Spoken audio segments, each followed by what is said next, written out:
が変わりましたね。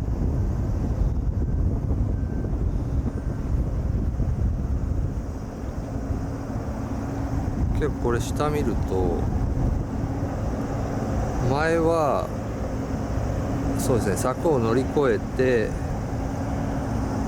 人が前に出て釣りをしてるなんていう状況があったんですけど、これだとね、そういう必要もなくて釣りとしてはやりやすいんじゃないですか。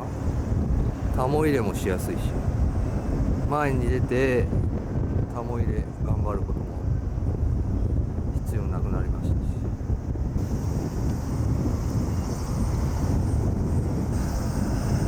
ここの売りの一つが、フリーキャンプスペースなんですけど、その焚き火が今できない状況になってますね。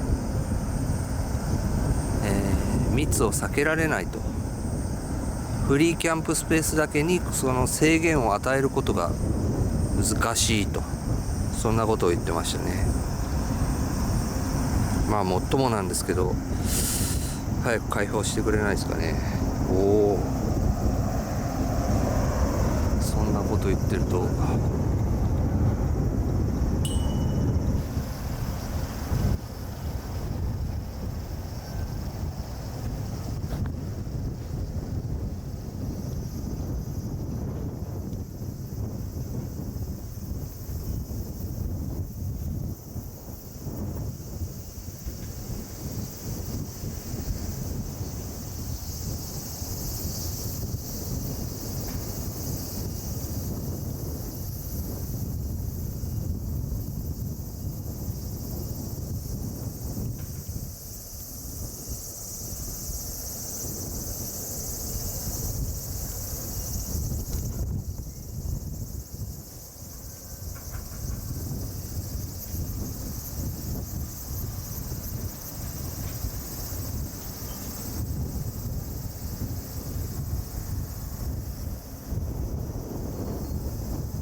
ベイトだ。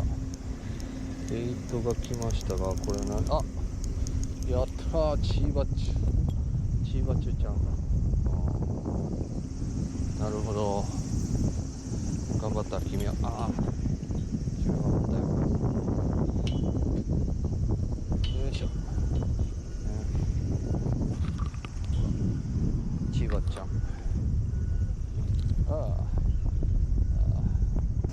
で